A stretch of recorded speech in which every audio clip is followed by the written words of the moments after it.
Thanks for downloading this episode from Teachers Talk Radio. You can find the full schedule and listen back to all our shows at ttradio.org. Enjoy the podcast. Good morning. It's Wednesday, the 2nd of July, and you are listening to Teachers Talk Radio. This is the morning break with Liz and Kate. If you are joining us for the first time, welcome. If you have returned, thank you so much for coming back and listening again. Our topic today is teachers in the wild, inspired by our guest, who Kate will introduce in a minute.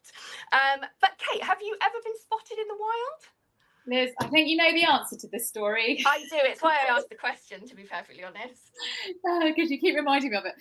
Liz and I used to, if you didn't listen to our show last week, Liz and I used to teach together in a secondary school. And there was a time where I was caught out when my flip-flop broke on the way to school. This is before they banned flip-flops in school, probably because of me.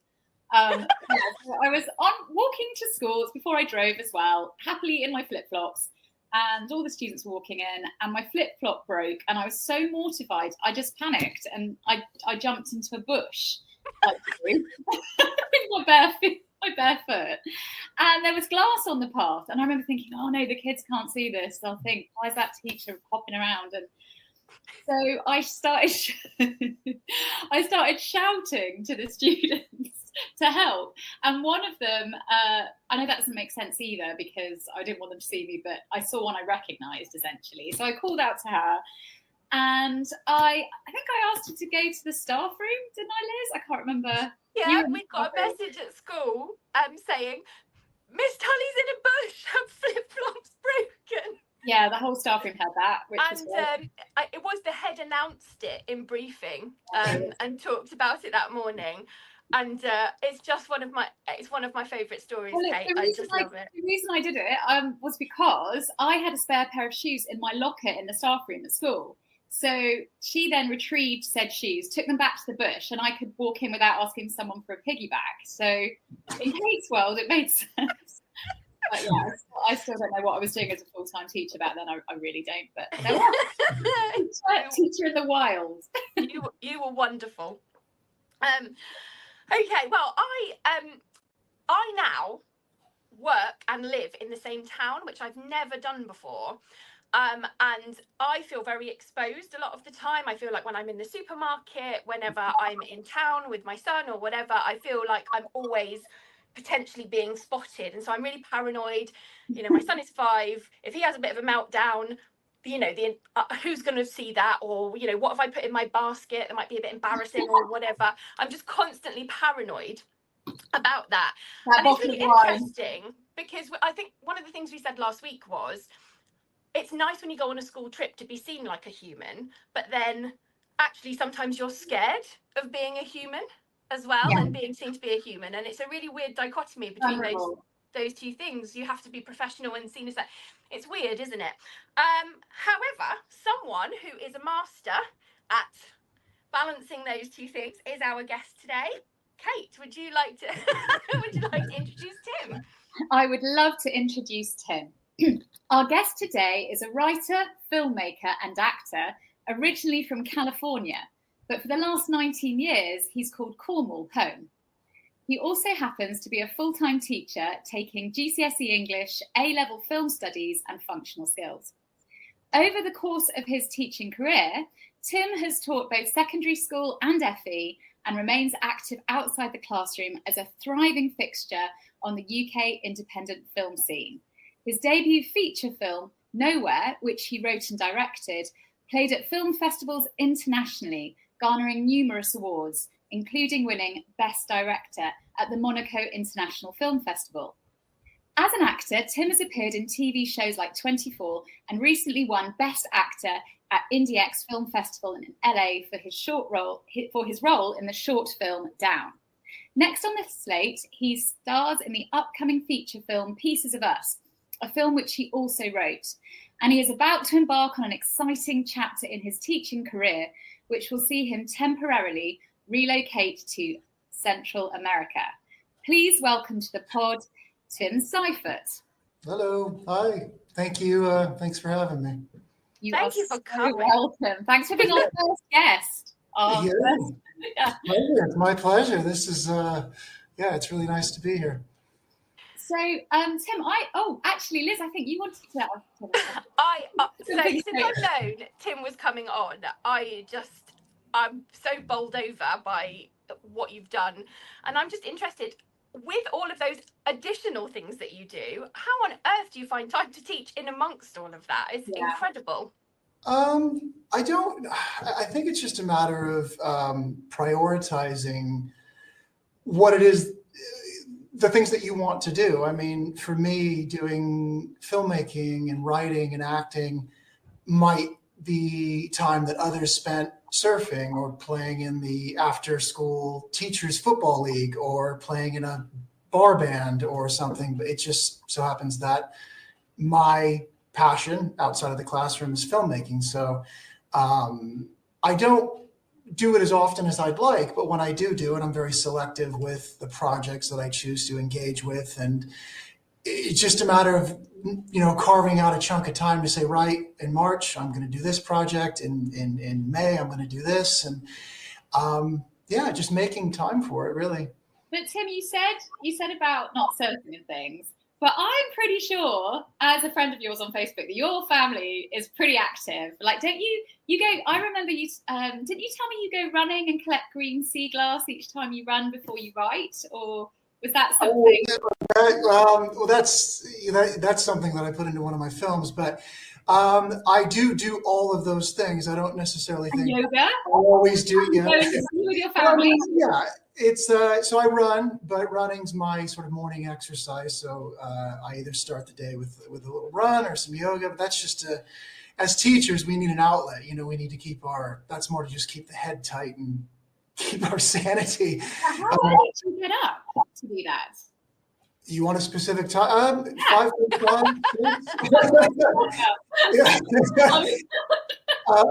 About. Oh my God. Just before 6. Okay. Before the kids get up, go for a run, come back, put the coffee on, and spend a little time with my girls before I have to go to work. That's so disciplined. I feel I need to up my game with the writing schedule. I think it's just more about I think if I don't do it, I know how I feel if I don't. So I know some mornings, obviously, you're more tired than others. So when the alarm goes off, I sort of think, get up, because if you don't do it, you're going to feel all wound up. So it's a release. Writing, being creative, exercise. It's all about balance and kind of making sure that you're, if anything, you're your best version of yourself when you show up in front of the kids in the classroom. And I think that sort of thing, I'm really big on well-being. It's something that I think is really, really important. I think it's something that I'd like to do a show on in weeks to come. It's about how a lot of schools, education places just don't get well-being right. And the reason I'm so passionate about it is because after my son was born, someone once said to me, because you give so much, especially when you're a parent as well, you give everything you can to your students at school and you give everything you can to your children, and sometimes there isn't enough for yourself. And someone said to me, you have to put your own oxygen mask on first. You have to take care of yourself. And it just was such an epiphany for me about how I needed to approach things. And you can't pour from an empty cup, can you? And so you doing all of those things is really important because it's feeding you. Yeah, that pretty much answers Kate's question as well. Why do I get up so early? It's because, one, that's what I have to do in order to have that time. I could sleep in longer and I could do that, but if I did that, I wouldn't. I essentially wake up early to have that time to fill my cup, really. And I find that by doing that, it's more beneficial to me to do that than to get an extra hour of sleep, to know that, okay, I've had that time, because the run in the morning isn't necessarily just about exercise. It's also time by myself. It's being outside, especially this time of year. It's light so early. It's lovely. You're just kind of alone with your thoughts and have a chance to wake up. And then also after work as well. I'm lucky where I have a bit of a drive home where I get to kind of decompress. So I have a bit of time from the classroom to home. So by the time I show up nice 45-minute drive. By the time I show up home, I'm sort of, okay, so if I've had maybe a rough day in the classroom, I'm not taking that home with me. I'm the best version of myself for my kids. And you can listen to amazing podcasts like this one as well. Yeah.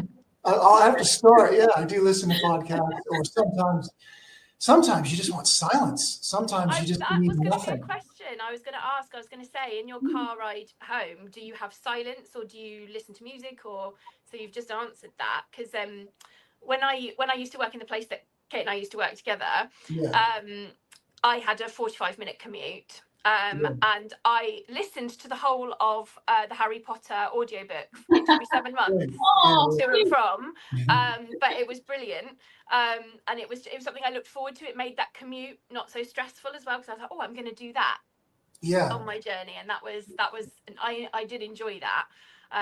But sometimes silence is blissful too. And I think when you work in education, there isn't an awful lot of silence. No. There is. In the best possible way, there is a constant demand for your attention. You can try to hide, but they'll find you. But you'll. You often. There's been many lunches where, you're spent over a copy machine eating a sandwich, printing out worksheets while perhaps one of your colleagues is trying to talk to you. And look, this is the job we signed up for. I'm not complaining, but you have to find that time by yourself somewhere. So if you don't get it at work, you have to create it outside of work, whether it's waking up early or having that car ride home, or perhaps you only have time in the evening after the kids go to bed. So you go for a run later on, or go meet with a friend. It's just... There's a name for that, isn't there? They call it revenge bedtime procrastination, where you deliberately go to bed later than you should do because you're just so desperate for that. For time. Time. See, I can't physically do that. I love mornings are my favorite time of the day, but considering what we do as teachers all during the day and the other stuff I do outside of the classroom, at 8:45, I'm doing that on the sofa. I'm trying to watch Yellowstone or something, and I'm lucky if I make it through 20 minutes of an episode. Can I just shout out for single people like me who are child-free, maybe a demanding cat, so is asking me to fill her cup up before mine when I get home from work. And I think it's also, I'm a night owl. I'm not a morning person. I tried getting up at 5 in the morning, and when I lived in America, doing a master's for a bit, and I remember it was a creative writing master's. So people said, if you get up at 5, you can get some stuff done before you go and teach your classes. And so I tried that, but I was exhausted by about 4 o'clock in the afternoon. So it just didn't fit my circadian rhythm. So I actually looked at that app where it tells you, how long you should sleep and stuff like that. And apparently I need about 9 or 10 hours sleep. Which is impossible as a teacher. Nice. I'd love that. But so I get my creative writing done after work in the evening, and I jog in the afternoons as well, the late afternoons or evenings. I'm a tutor now, not a full-time teacher, but I still have to adapt to that schedule. How about you, Liz? When do you sort of get time to have your energy break? That's an excellent question. So as a parent to a 5-year-old, I am not one who's... So Tim, you said you like to be alone with your thoughts. It's very dangerous for me to be alone with my thoughts. And really? So I'm a textbook overthinker. So I tend to keep myself incredibly busy. So I don't actually have a lot of downtime. I'm in the middle of exam marking at the moment. I do pub signs as a side hustle. I've started this now as well. I'm a school governor. Would you say that you're seeking distraction just to keep your head busy? Because I like to be busy. Yeah. I think it's good for me to be busy, but then at the same time I am tired a lot of the time. I always say my son is my hobby, because I love doing things with him, taking him places, having experiences with him, like that's. Yeah. And I said to Kate yesterday, like, he's only going to be this age once. I'm never going to get that time again. And so I plow a lot of my energy into his childhood and creating magic for him and doing all those sorts of things. Like I feel really strongly about that. So that's, that tends to be, it's not downtime as such, but it's what I spend my my spare time doing. And I feel like I'm in the supermarket a lot as well. Getting spied on by kids. Yeah, exactly. With wine in your basket, probably.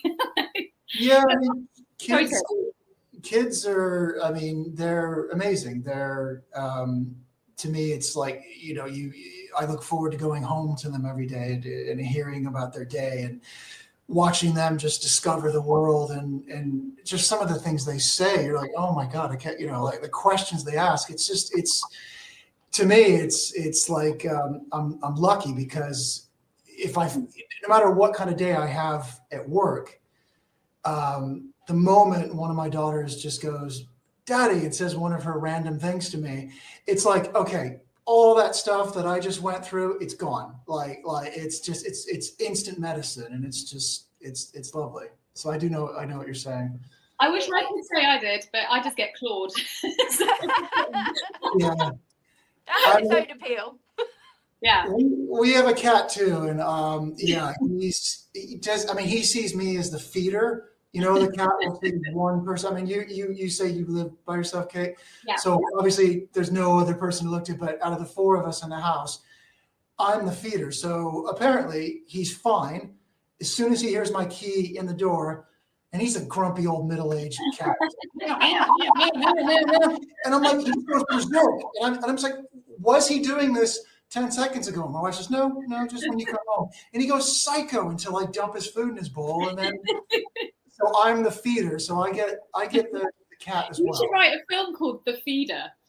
Over 7,500 primary schools are already using Capel Primary to boost confidence in teaching foundation subjects.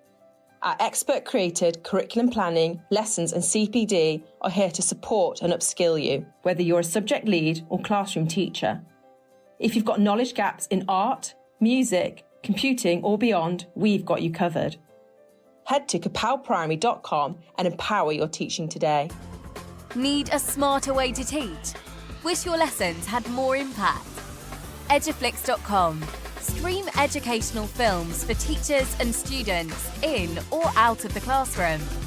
Keep students engaged. No ads. No distractions. Try it free for 30 days at eduflix.com/try. Use code TTR. Get 50% off all orders made before June 1st. Eduflix.com. This show is brought to you in partnership with John Catt Educational, publishers of professional development books and resources that support great teaching and learning in schools around the world. Don't miss out. Level up your professional development today and visit johncattbookshop.com to explore the full range of titles. Use the code JCTTR2425 for 20% off your order. Happy reading. Which does teaching inspire any of your? Right, actually, I remember reading a film script you sent once, and it was about how your teaching role inspiring. No, it was you were writing about a teacher, weren't you? Well, so my the first film I wrote and directed, the main character is a supply teacher. That's right, yeah. And so that was the one that I took. A lot of people watch it and they think it's like a documentary on me. Well, wait, is that you? When did you do that? And I'm like, well, it's not like a biopic. Inspired by, not yeah. Inspired by. I've just taken more of like observations through my lens as an American in Cornwall. And so, I took my experience, which was pretty largely based on my NQT year, actually, which we all know is if you make it through your NQT year, you should get a medal. So I took a lot of sort of the sort of challenges and the stresses of my first year of teaching and infused that into a story about a supply teacher who was American in Cornwall. So you add the kind of fish out of water element. And the main sort of situation is he gets a long-term supply contract, and all of a sudden the school gets hit with an Ofsted inspection. But he's going through his own sort of personal crisis.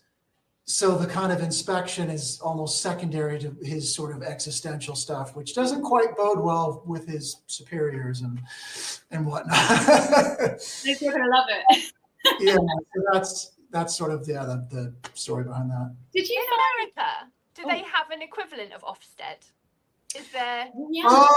God, people watching this are probably going to be screaming at the screen, because I actually didn't become a teacher until I came to England. This is my second career. So I was well into my late 30s when I became a teacher. So my last experience with the American education system, I think Clinton was president. So, I imagine. Yeah. So you can look it up on IMDb. I'm not hiding. It was a different time back then. Yeah. But I imagine they do. I know that like public schools are sort of governed by the state, and then you have private schools which have their own. But no, when I first came to the UK, my first intro into the education system was I was a TA. And I didn't even know what a GCSE was. I went and worked at a school as a TA, and I often joked with my wife. I'm like, she's a teacher, so she was a teacher before me. I said, teachers talk in acronyms, and I don't know what the hell they're talking about. So many. Yeah, they're like, when we need to get your GCSE so you can go on to your A level and all this. And it's all your own QT, the QTS. Yeah, make sure you get your QTS with your PGCE. It's so funny. When I became a governor, they give you, because lots of governors aren't teachers. I'm in quite a different, because I'm a parent governor, but obviously I've got my teacher hat on as well. They give you, it's almost an entire booklet of the acronyms for people coming, because, and when you work in it, I don't think you really realise just how many there are, and it is like another language. It's completely bizarre. I didn't know. I did a lot of nodding and smiling. I just was like, make sure. I'm like, no problem. Yep, I'll do that. No problem. Fine. Yeah. Back to your film, though. Did you find that that were you at all nervous about writing about education in the UK, living in the UK, and how that might be perceived? Did you feel vulnerable doing that? Where's the line in terms of content, do you feel, as well? That's a really good question. I think when I started to write it, I started to write it first as just straight narrative prose. I wasn't writing it necessarily as a screenplay. I was just sort of almost like writing it, maybe potentially doing it as a novel. And then I started to see it cinematically, and I then just sort of scrapped that and started to write it as a screenplay, just because I can see how one scene bled into the next. And I did feel a bit, okay, where is the line? But I also felt that, if you are going to write something, if you are going to create something, it has to be truthful. It has to be rooted in truth. Otherwise, it's just going to be two-dimensional. It's going to be cookie cutter, and people are going to. I think that most people, when they read something or they watch something, they can smell BS. They can kind of be like, this is trope, this is cliche. So in order for it to resonate, and I didn't care if it resonated with 3 people, but I wanted those 3 people to go, yes, I know what this guy's going through. But there's truth and there's risk. The risk of that, though, as a teacher, you're a role model, aren't you? And how far do you go with that sort of vulnerability? But it's a fictional character, so it's not like I'm saying this is me. I'm telling a story, So there is a detachment. It's fictional, and it's essentially, I'm making a story. It needs to be dramatic. It needs to have conflict, and it needs to have certain things exaggerated because for dramatic effect. But there were. I was aware that most people would start drawing parallels because the main character is American. He is a teacher. He lives in Cornwall, but it isn't me. It's not. It's just something that I knew how to write because, like, you know, if I were a doctor, I would have made the main character a doctor. Or if I were a mechanic, I would have made. So they say write what you know. So I say, well, I could write a scene about two teachers talking. I can write a scene with a guy talking to a room full of students because I do that every day. So yeah, I wrote from my experience, but I like to feel that I'm still able to detach myself from it and stand behind the fact that it's fiction. And plus it's not like it's, you know, I made Human Centipede or something. It's not like it's just a little The teacher centipede would be a horrible idea. yeah. You were telling your story is about the line. Wasn't there a teacher? Oh my gosh! So yeah, one of the things I saw in recent news was that there was a teacher who's recently been struck off because she was found having a side hustle on OnlyFans, unfortunately by her teenage students. Who then shared pictures around and all sorts, and like as a teacher that would be a nightmare, but I'm gonna say that is the line. How much did she earn? Well, yeah. I mean, sorry, just out of interest. Well, it did turn my head because she earned 60,000 in a month. It said, and I was like, oh, why am I slugging myself to death marking exam papers? I mean, what? Oh my goodness.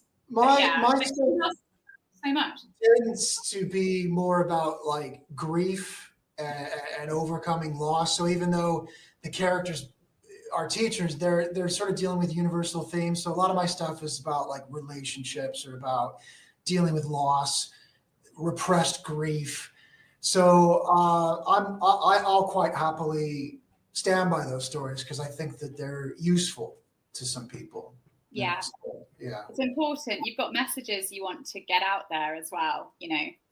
Well, I think good.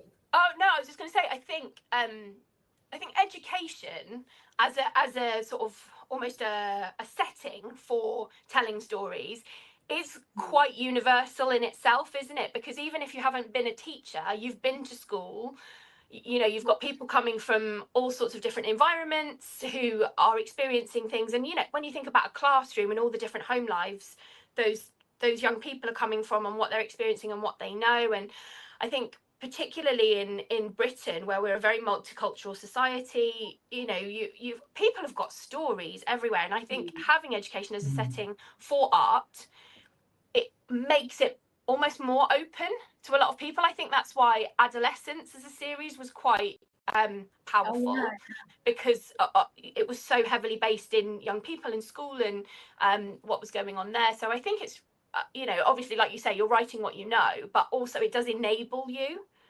to appeal to a lot of people. I mean, it just so happens that the things that stoke me, the things that excite me tend to be just you know, human stories. Like I mean, I grew up in the 90s, so I was very heavily influenced by like the kind of boom of the American indie cinema. So like Kevin Smith and Richard Linklater, and a lot of those guys just made films about people hanging out in a corner of a liquor store, drinking beer, talking about their girlfriends. And I mean, to me, I'm like, yes, please. I love films like that. But maybe people of this generation might be like, this movie's about nothing. Whereas I go, yes, exactly. Isn't it great? Dialogue, okay? There's a lot to be said for observational things, though, like comedians and things like that. I think the funniest ones are the ones who expose the humour in our everyday lives, just those kind of everyday interactions. Like they're, you know, I follow a lot of things on social media that's about, you know, silly kind of Britishisms that we have, and you don't realise how ridiculous they are until they're pointed out to you. Like, that is, why do we do that? That's so weird. I have a funny story about misunderstanding Britishisms during my PGCE year. So I was teaching a year 7 English class. This is when I was a trainee teacher, and I was still relatively, you know, fresh off the boat in this country. And you know, so I was teaching, and a student raised his hand, and he said, "Sir, do you have a rubber I can use? And I paused and I said, keep in mind, this is a year 7 class. And I said, excuse me? Like my throat skipped a little bit. And he said, yeah, I need a rubber. And I sort of went, okay. And as I was sitting there, the TA came over with this sort of knowing look and handed him what I know to be an eraser. And I went, oh, mental note. Eraser, rubber, eraser. Got it. Okay, because that means something very different where I come from. So I was a bit shocked to get that request. I'm imagining the silence, that beat that followed that question. Yeah. I'm sorry. What did you just ask me for? Did you think he was playing a prank on you? Did you think he was? I didn't have time to even try to, but it was. I mean, a lot of times those cultural understandings are, you can use them in the lesson, like because the kids, the students are curious. You know, when I teach, and I've been here long enough, I do anglify. You know, I say, aluminium instead of aluminum, and I say, trachea instead of trachea. I do flip the switch, but they want, all the, the TikTok videos and stuff. And they say, Tim, sir, why do they say this? Why do they say that? And we get into linguistic discussions about pronunciation. And so I'm able to sort of use it and just different words, sidewalk, pavement, rubbish, garbage. I had fanny pack in America. Oh, God. Have you got your fanny pack? I was like, pardon me. Yeah. Again, we're separated by I taught American students during my MFA. I taught undergrads, so I had all these questions, but in reverse. Do you see what I mean? Like, yeah. So they were like, "What? It's a pasties. You've written about pasties in my creative writing class." And I was thinking about Cornish pasties. And obviously pasties are different things. They said the runnies use them or something in America to stop their shorts rubbing. This was in North Carolina. Maybe it was. Oh, yeah. We might use pasties when we're running to stop things rubbing or something. Or maybe but they hadn't heard of Cornish pasties. So there we are. No. I mean, one thing I when I first got here was even just the way we greet each other. Everybody's like, "Hey Tim, you all right? Hey Tim, you all right?" And I went to my wife, who was my girlfriend at the time. I'm like, "Why does everybody keep asking him if I'm all right? Do I look ill or something?" "Hey, you all right?" I'm like, "I'm fine." I was constantly asked, "What's up?" And I was like, "I don't know, the sky. What is up?" Yeah. What's up? We often answer with a question, so it's common for someone to go, "Hey, how you doing? Hey, how you doing?" Just to answer with the same question. That's a common. What's up? Or just sup. Are you excited to go back and you're homeschooling? Are you in America? What's your plan? Well, no, we're going to Central America. So I haven't even made obviously work and everything knows, but and our friends know. But yeah, so we're end of this month. We are going, essentially, my wife and I are taking a career break, and we're taking our children out of traditional education, and we are going to do sort of a hybrid of world schooling / homeschooling as we travel through Central America. So we're looking at Guatemala, which is where we're going to begin, go to Costa Rica, Nicaragua, Honduras, possibly Mexico, but that's still up in the air. Just because we want something a little different. The girls' age right now, it's sort of, they're at the age now, 8 and 10, that if we were to do this, the door is open now. Whereas when they're older, they're going to be a little more reluctant to want to be away from their friends, and obviously when they get into GCSEs and things like that. So we're just pressing pause and getting out of here. So teachers really interesting. You are definitely a teacher in the wild. It's really interesting because obviously I think homeschooling, home education is massively on the rise now. I've seen such an increase in emails within my school of so-and-so's coming off roll, they are to be home educated. So-and-so's coming off roll, they're to be home educated, more so than ever before.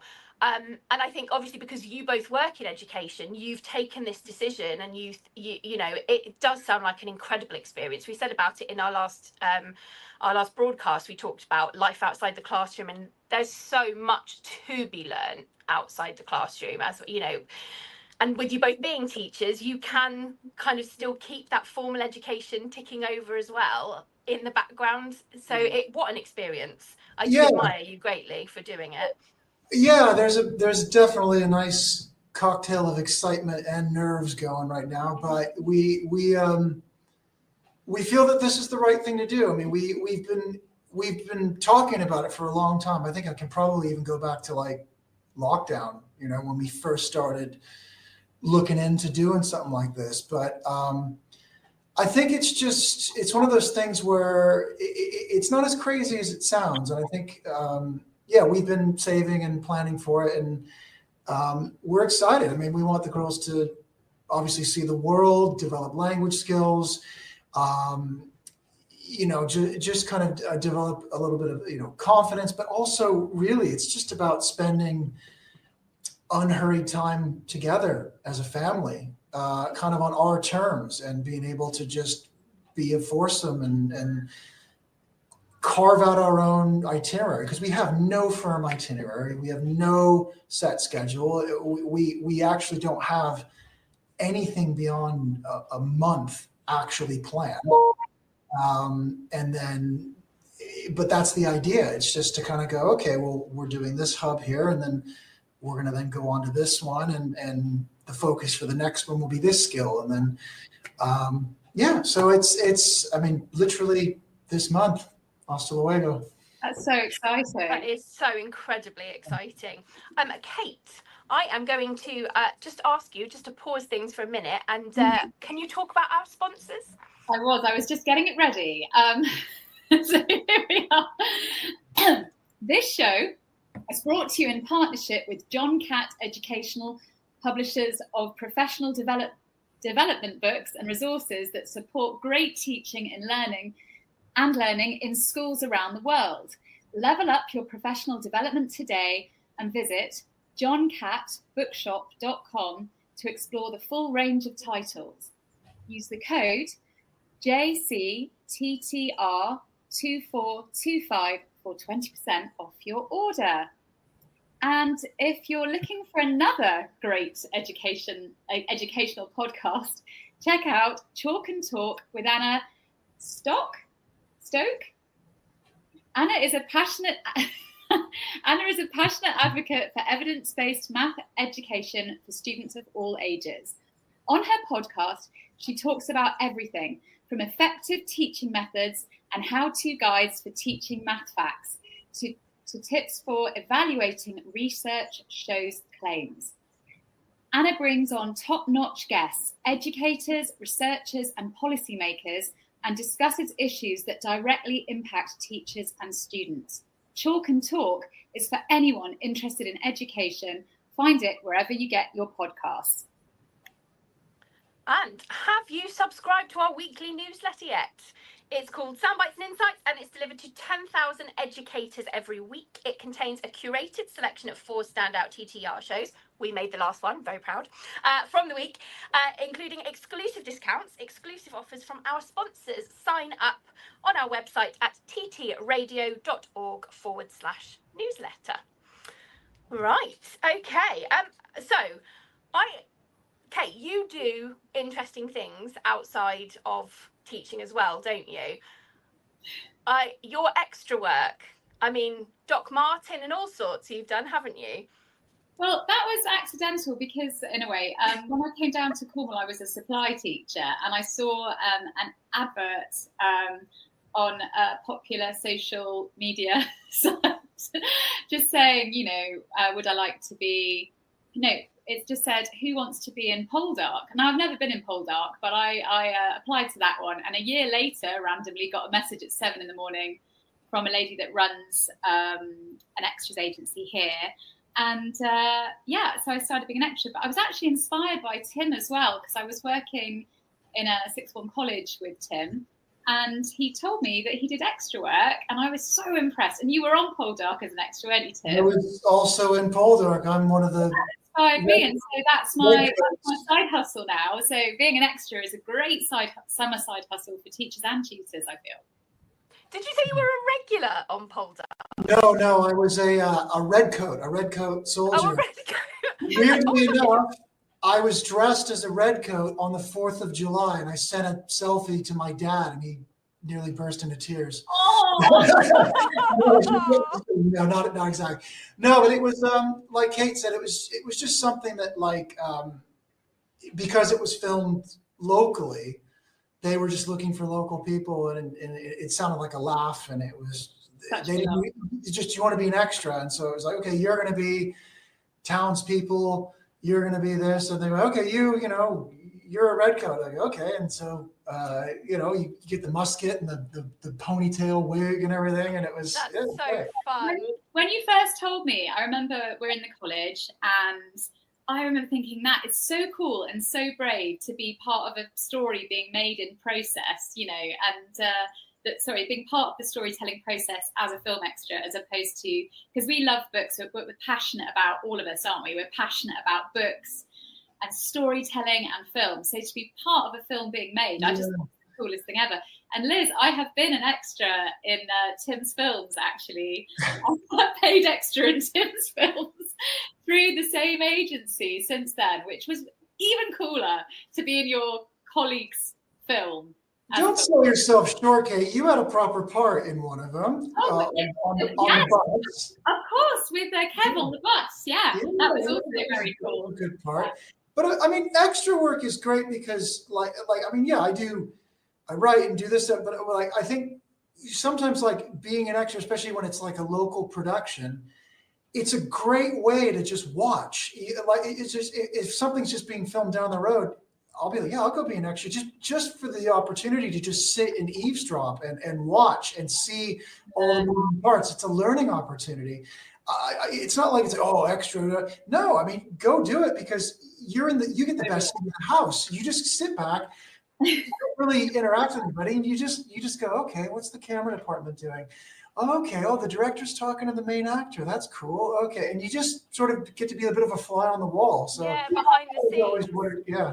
Doing lots of filming. Oh, sorry. Yes.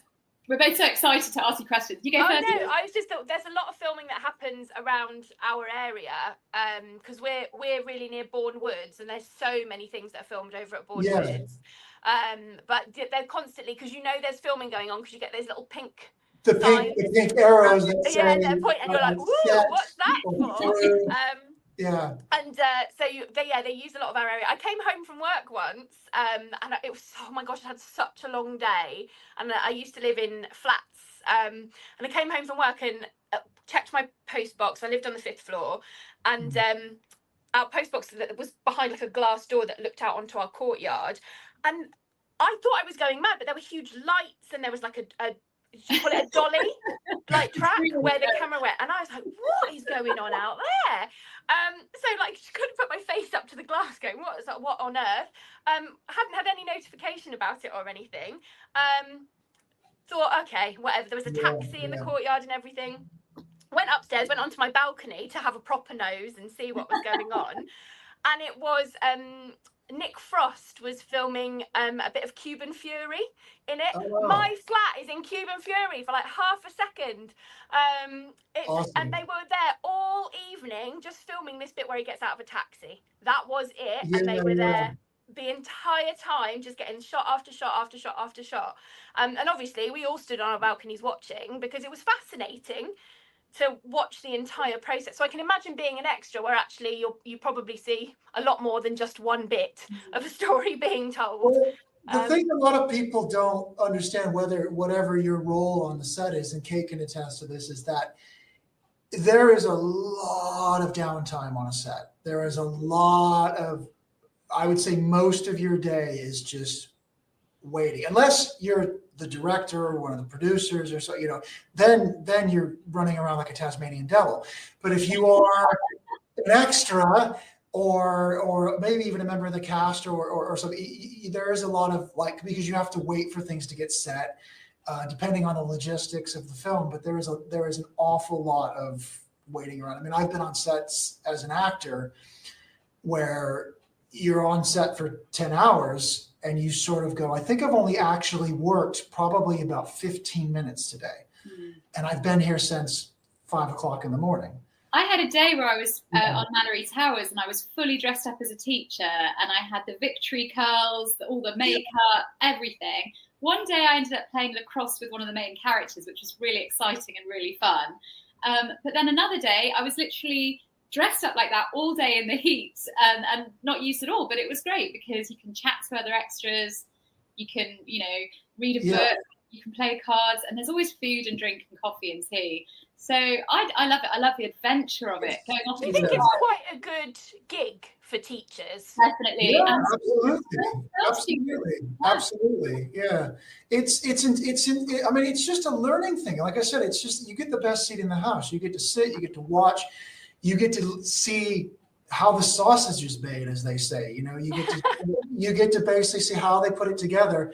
And I think, if you're a media teacher or an English teacher, you're dealing with stories, you can take that experience and say, like, right, so this particular, maybe you're analyzing a clip, knowing how a clip and a sequence is put together is going to help you be a better teacher in terms of like analyzing it. Like, so to get that shade of red on his face in that very way, it probably took about this amount of time, and they probably had to do multiple takes, and the students, I find, are fascinated by that when you can sort of like let them in. They feel like you're letting them in on a little secret, because and they go, that's a subwoofer, or that's a track and dolly. Yeah. I think it's a really important education for a film student to go and be an extra for the summer.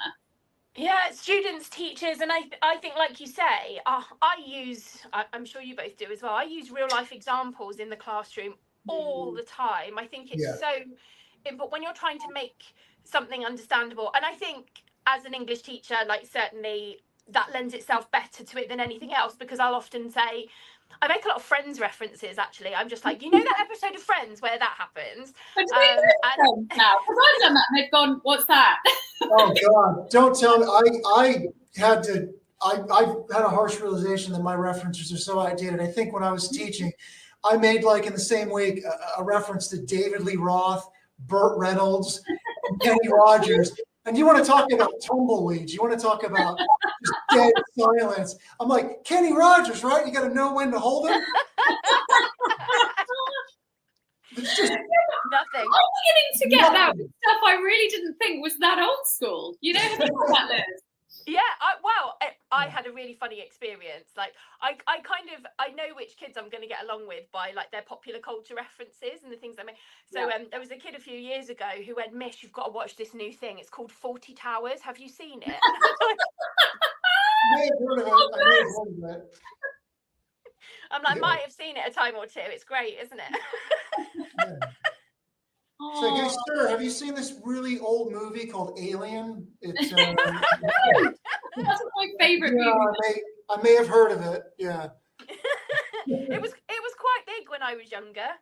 Yeah, we're watching a retro movie, The Goonies, tonight. Oh no.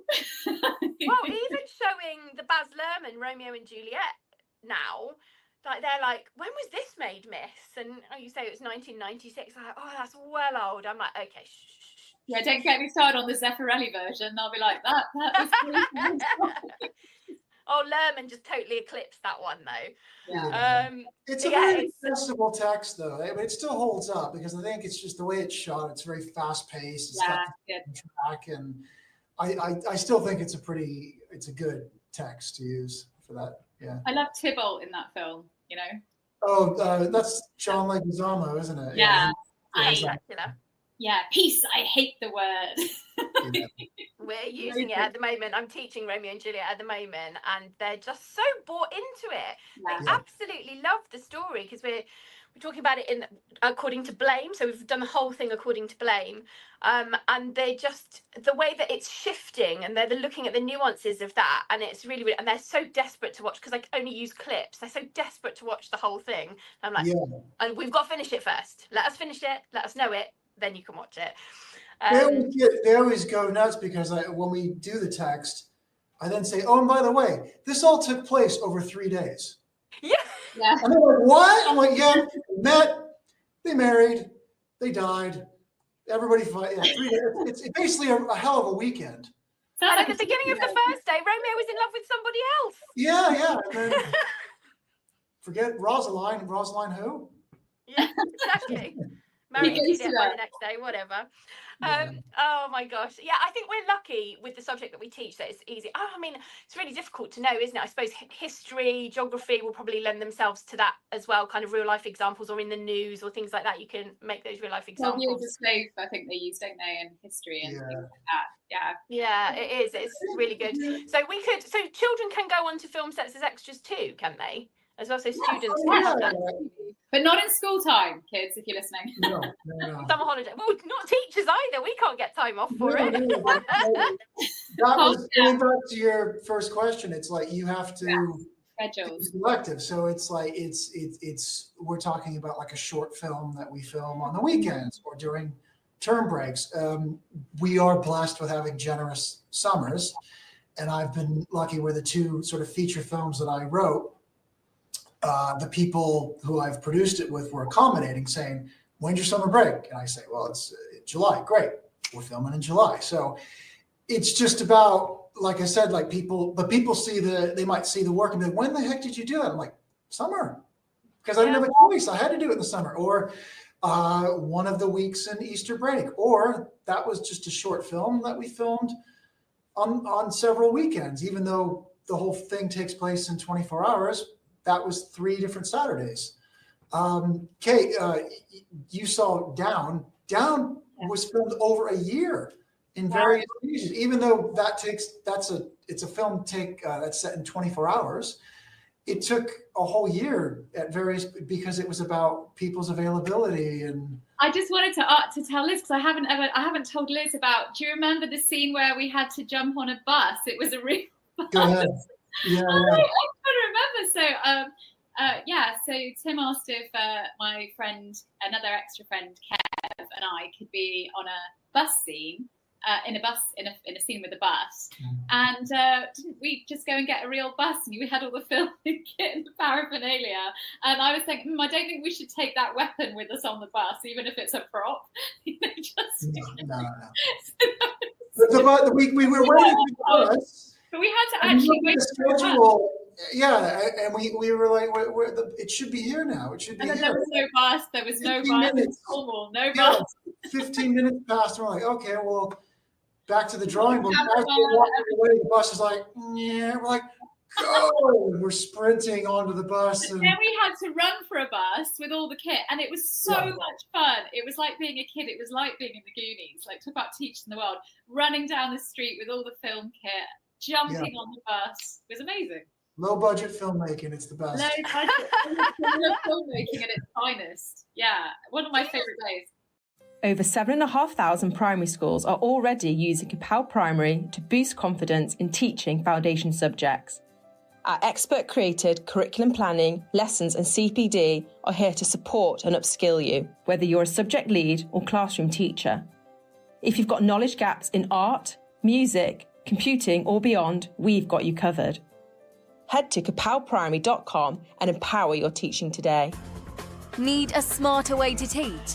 Wish your lessons had more impact? Eduflix.com. Stream educational films for teachers and students in or out of the classroom. Keep students engaged. No ads. No distractions. Try it free for 30 days at eduflix.com/try. Use code TTR. Get 50% off all orders made before June 1st. Eduflix.com. This show is brought to you in partnership with John Catt Educational, publishers of professional development books and resources that support great teaching and learning in schools around the world. Don't miss out. Level up your professional development today and visit johncattbookshop.com to explore the full range of titles. Use the code JCTTR2425 for 20% off your order. Happy reading. Do you find, Tim, obviously, so if you're filming over the holiday periods and things like that, so are you then finding your time for your writing, your planning and everything in amongst marking, parents' evenings. Obviously that there is a huge demand on your time with teaching. So how do you work it all round? How do you make it work? First of all, having very realistic expectations of yourself. Okay, so the whole notion of being like, right, I'm going to write a screenplay in 2 weeks. No, you're not. Yeah. It's about instead looking at it as drops in the bucket, saying, right, I have a lunch break here, and for 15 minutes, I'm just going to write this paragraph. Or, okay, maybe tonight, instead of watching 20 minutes of TV, I'm going to crack open the laptop and write this. And so it really is about drops in the bucket, because we don't have the luxury of, waking up and, having a cup of coffee and sitting down in front of the keyboard and looking out the window at the birds. We don't get to do that. English teachers, that's the dream though, isn't it? Yeah, I want to be a novelist. I want to sit and I just want to write all day. Like years ago, I had a dream of dropping everything, going to live in Paris, writing in pavement cafes, Liz, we will do that one day. Maybe Gertrude Stein's salon with Hemingway, and maybe when we're 90, we're like, hello. I finally have time now. Now that all of us grown up, Liz, we can go and I know. No, but I think obviously, when you write a story or make a film or you do a painting or do a song, people of course see the end result, and they might not like it, they might like it, but they see the finished result and they go, well, how did you have time to do that? And it's like, well, it wasn't made the way that maybe somebody who's a full-time artist gets to do it. But yeah, to me, writing is fun. It's like, for me, it's like a surfer. Like when the surf's on, they're grabbing their board and they're going because surf's on. Like, hey, you want to hang out? No, I'm going to go. To me, writing is like that. It's like I look forward to my next window to write because I like it. I have fun. I enjoy it. And I've just started getting to that point with the novel I'm writing. I've got to the halfway mark and I've started enjoying it more because I feel more like I know I can see the end now. So yeah, I've been grabbing bits of time as well and doing that, and it does feel so liberating. Even late at night, I'm like, I'll do a little bit now. Yeah, you mentioned like discipline. For me, it's not discipline. It's almost like if I don't do it, I'll go nuts. Yeah. Like if I don't, it's not about having to motivate myself. It's if I don't do it, I'm going to go insane. I have to. Because you get an idea and what am I going to do with this? Okay, I'm like, oh, this would make such a cool scene. I can't just let it be like dancing around my head. I got to do something. I was going to ask that though, because you said like you grab 10 minutes at lunchtime or whatever. Yeah. What if within that 10 minutes you just stumble on gold in terms of an idea and like, oh my gosh, I really want to run with this, but I need half an hour. What do you do? You gotta clamp it off. I mean, you leave it open, you minimize it, you do your bit, and then you go, okay, before I go home, I'm going to finish marking, I'm going to finish planning my lesson, and my reward to myself will be to give it another 10 minutes to this. And so it's the cookie waiting for me at the end of the day, So this is where I'm doing everything wrong, because I use going to the toilet as my reward. So I'm like, you've got to mark. Okay. I'm like, you've got to mark 5 more essays, and then you're allowed to go. Like that's because your kidneys are like, thank you. I know it's very, very irresponsible and stupid. So this podcast has been incredibly helpful because I'm learning that I need to manage my time a lot better, and my reward system is failing quite drastically. You need to go to the loo. I had that. I was writing in the garden yesterday. I don't know if this happens to you, Tim, or Liz when you're marking, but I was so into what I was doing with the writing. I thought, I've just got to get to the end of the chapter. I've just got to get to editing the end of this chapter. And then when I got up, I needed to go to the loo so bad. I was literally cramping as I was getting up. Do you ever go into hyper-focus like that? And you're just... I like exactly like that, like Burns from The Simpsons or whatever that was. No, I mean I tend to just go when I need to. You're in trouble. Yeah. Yeah. I think I just, I mean, I think I just have very, like I said, very realistic expectations. I mean, obviously you get into the flow and it is frustrating to have to stop, but it is what it is. I mean, I have kids, I have a full-time job, I have responsibilities at home. So I think I know that every time I do sit down to write, I kind of have the understanding that it might get taken away from me. And that's fine, because that's life. It's like, I chose to be a teacher. I chose to have kids. I chose to have a house with responsibilities. So you just have to go, okay, here's my window. I'm going to give it a shot. And I might have 10 minutes. I might have 20 minutes.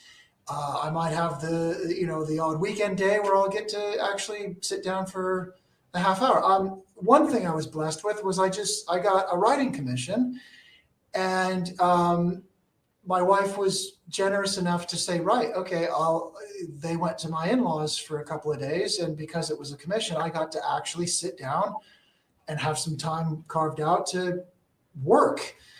And it was interesting, because I've never actually been able to do that. Everything I've ever written has always been kind of like, just juggling other stuff. So that was my first experience with, Charlie as well. Your wife, she's also very active in her role, isn't she? Do you want very active, yeah. We're running out of time, but if you've got I was just looking at the time and thinking, oh my gosh. Thank you, Tim, so much for coming on. It's been an absolute joy to talk to you and learn. And I've learned about how I need to organise my time better and to prioritise things as you do. You spoke very eloquently and very persuasively about it. So thank you so much. Before we close, just got to have another word from our sponsors very, very quickly. So just to remind you that you can subscribe to our weekly newsletter.